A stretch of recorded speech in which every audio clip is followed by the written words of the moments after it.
Selamat pagi, Assalamualaikum warahmatullahi wabarakatuh.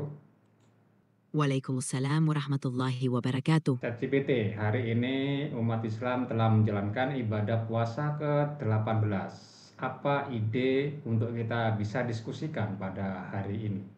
Itu luar biasa. Kita bisa diskusikan berbagai topik yang bermanfaat selama bulan Ramadan. Misalnya kita bisa berbicara tentang pentingnya meningkatkan kualitas ibadah selama Ramadan.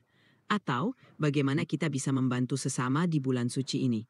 Ada topik khusus yang kamu ingin bahas?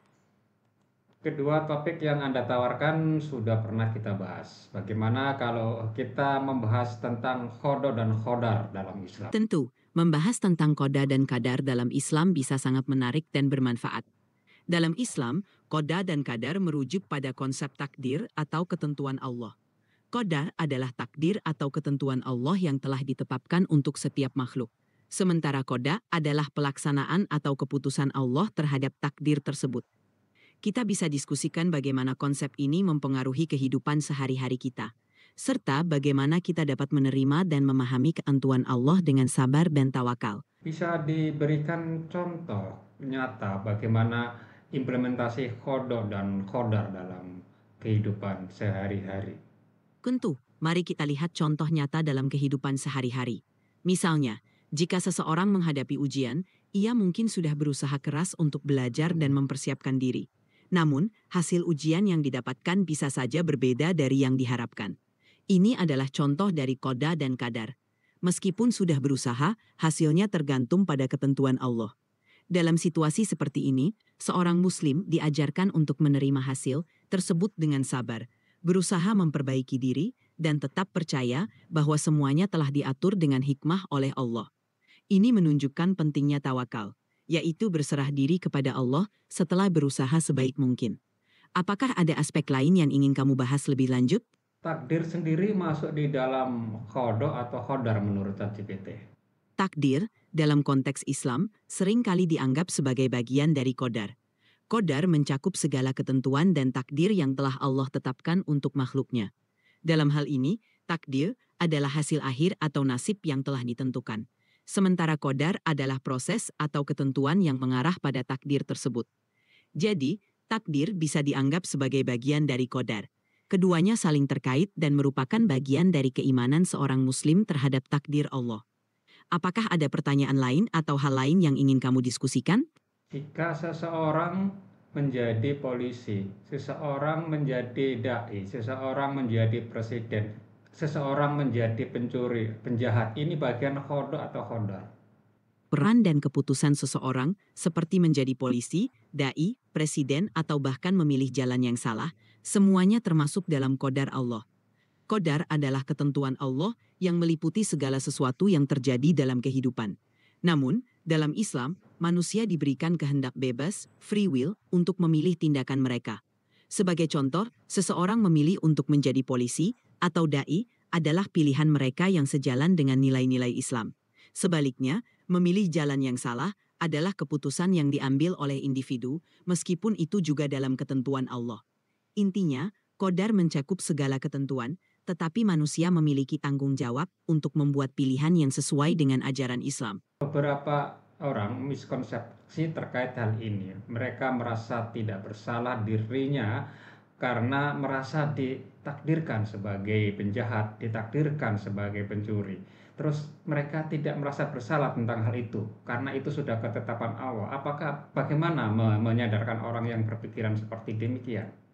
Memahami konsep qadar dan qada dalam Islam memang memerlukan keseimbangan antara keyakinan pada takdir Allah dan tanggung jawab pribadi.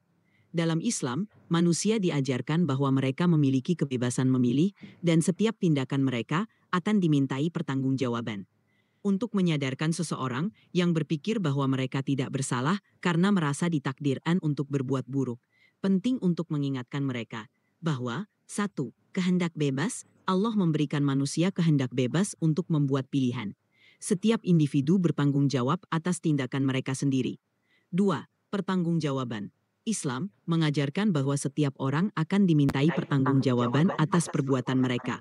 Meskipun ada takdir, manusia tetap memiliki pilihan untuk berbuat baik atau buruk. 3. Pertobatan dan perubahan. Islam sangat menekankan pentingnya tobat dan perubahan. Tidak ada yang terlalu terlambat untuk memperbaiki diri dan berusaha menjadi lebih baik. Dengan memberikan pemahaman ini, diharapkan seseorang dapat melihat bahwa mereka memiliki kontrol atas tindakan mereka dan dapat memilih untuk mengikuti jalan yang benar. Apakah ada dalil yang terkait dengan hal ini? Tentu, ada beberapa dalil dalam Al-Quran dan hadis yang menekankan pentingnya tanggung jawab pribadi dan kehendak bebas.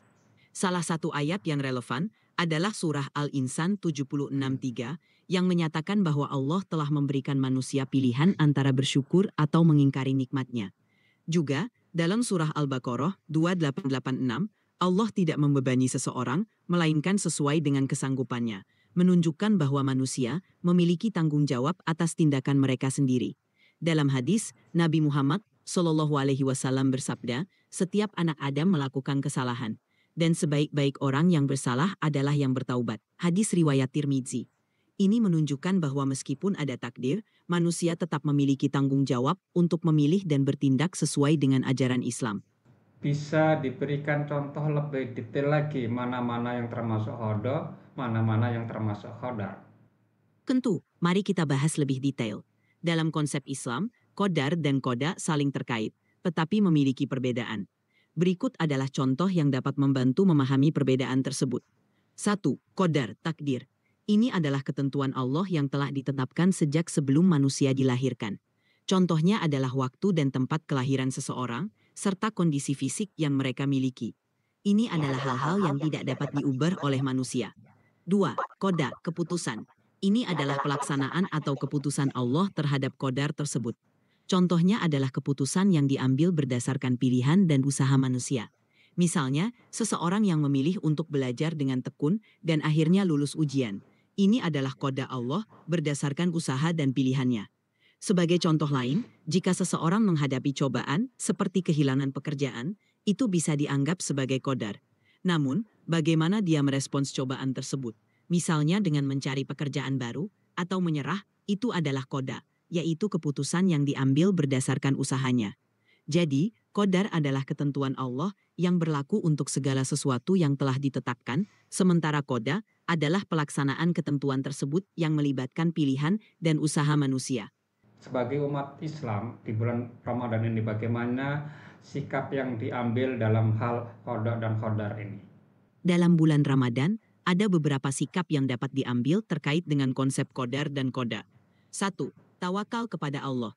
Selama Ramadan, kita diajarkan untuk meningkatkan tawakal, yaitu berserah diri kepada Allah setelah berusaha sebaik mungkin. Yakini bahwa segala ketentuan Allah memiliki hikmah, dan berusaha untuk menerima dengan hati yang ikhlas. 2. Berusaha maksimal. Meskipun kita percaya pada takdir, kita tetap harus berusaha maksimal dalam ibadah dan amal baik. Dengan penuh keikhlasan dan memperbaiki kualitas ibadah kita. 3. Sabar dan syukur. Ramadan adalah waktu untuk berlatih sabar dan bersyukur.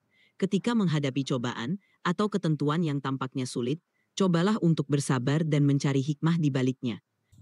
Baik, terima kasih ChatGPT atas jawaban-jawaban pada sesi diskusi hari ini. Semoga bermanfaat bagi kita semua, dan jangan lupa pemirsa tetap stay tune di channel Rumah Belajar Kaltim dalam acara Ngaji Bareng AI didukung oleh Smart Learning and Character Center SLCC PGRI Kalimantan Timur. Sampai jumpa pada episode berikutnya. Wassalamualaikum warahmatullahi wabarakatuh.